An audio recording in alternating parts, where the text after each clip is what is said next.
Армысыздар ағайын. Өздеріңізбен бірге Жетісу облыстық қоғамдық саяси әлеуметтік экономикалық Жетісу газеті және өткен аптадағы елде елең еткізген негізгі жаңалықтарға шолу жасайтын мен Рүстем Жанболатұлы. Сонымен өткен аптада әріптестеріміздің назарына нелікті? Апта қандай жаңалықтармен есте қалды?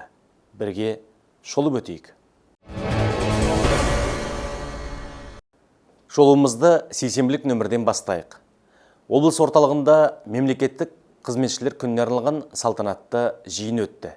Мерекелік шарада бірқатар аудан, қала әкімдіктерінің қызметкерлері үздік мемлекеттік қызметші, мемлекеттік қызмет ардагерлері төсбелгілерімен және облыс әкімінің құрмет грамоталарымен марапатталды. Жиында облыс әкімі жастарды мемлекеттік қызметке тартуға баса назар аударатындығын атап өтті. Қазірдің өзінде грант бойынша оқуын үздік аяқтаған жоғары оқу орын түлектерін мемлекеттік қызметке конкурссыз қабылдау тетігі бар. Сонымен қатар, жыл басынан бері облыстың барлық атқарушы органы e-қызмет.gov.kz порталы арқылы жаңа іріктеу жүйесіне көшті.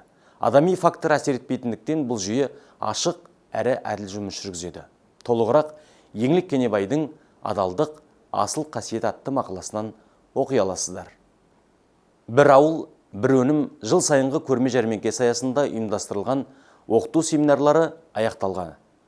Оқыту бағдарламасы жаңа бизнес бастамаларды дамытуға, бәсекеге қабілеттілікті арттыруға және кәсіпкерлік дағдыларды нығайтуға бағытталды.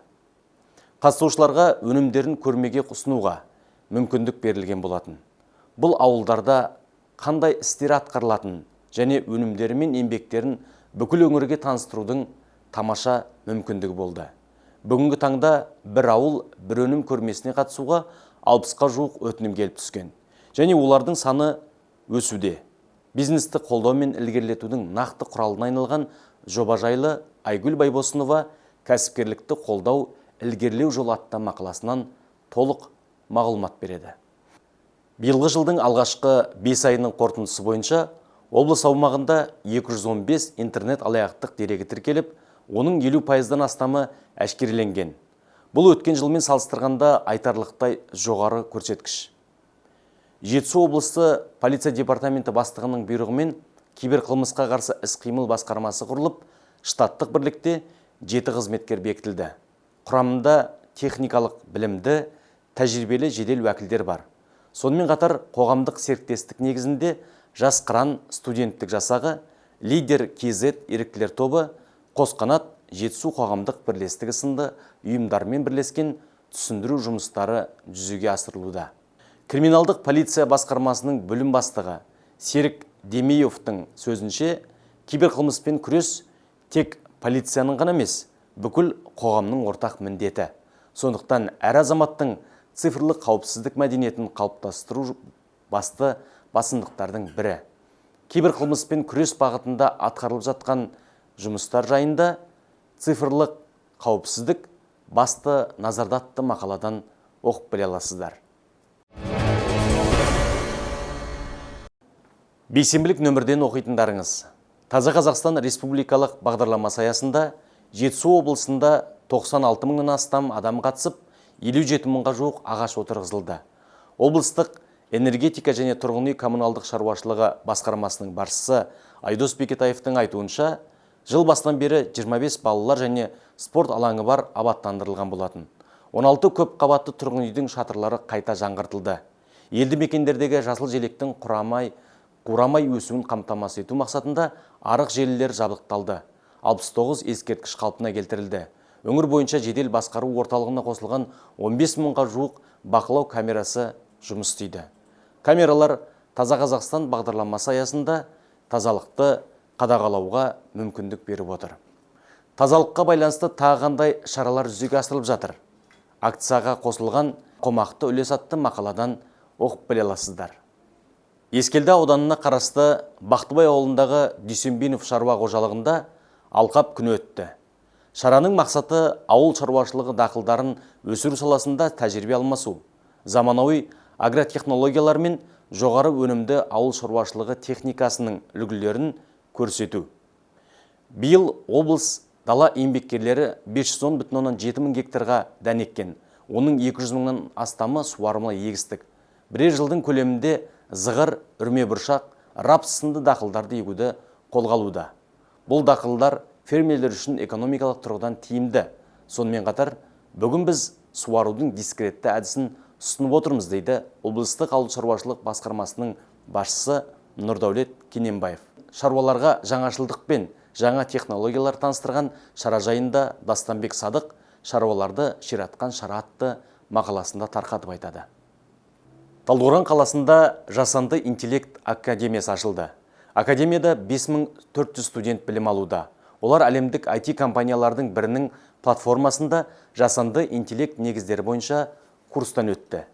Қазірдің өзінде студенттер түрлі чат-боттар, дауыстық көмекшілер, бейне контент және ойындар жасау дағдыларын меңгеруде.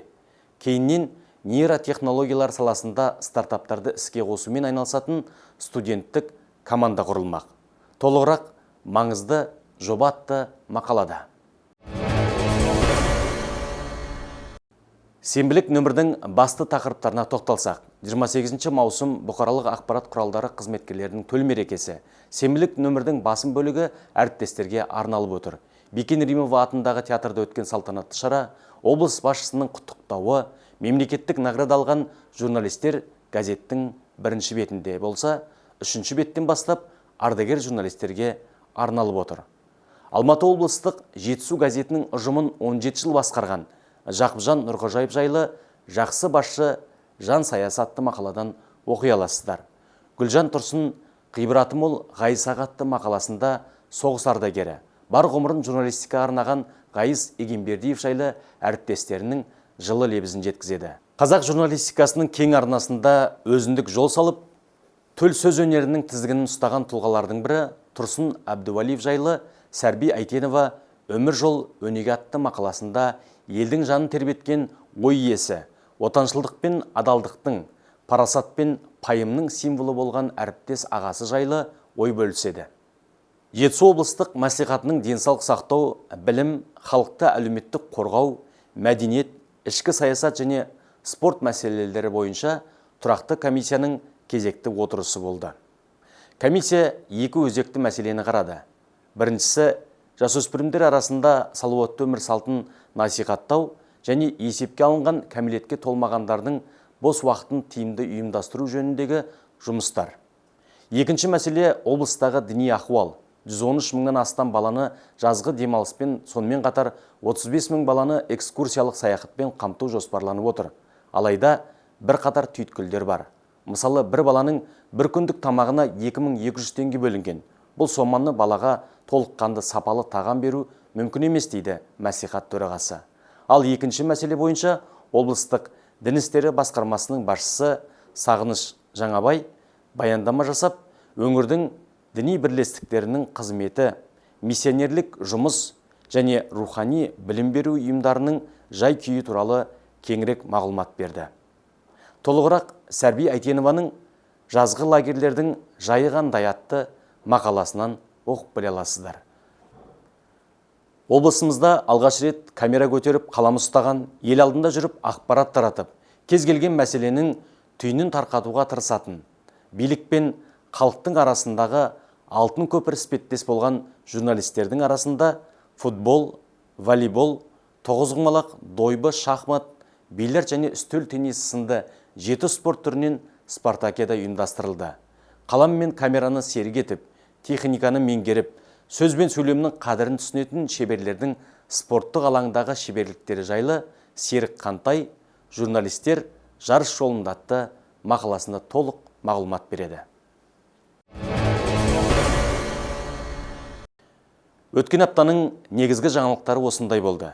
Газеттен басқа да танымдық тағылымдық ақпараттық материалдармен Жетісу.kz сайттарында таныса аласыздар. Аман, сау болыңыздар.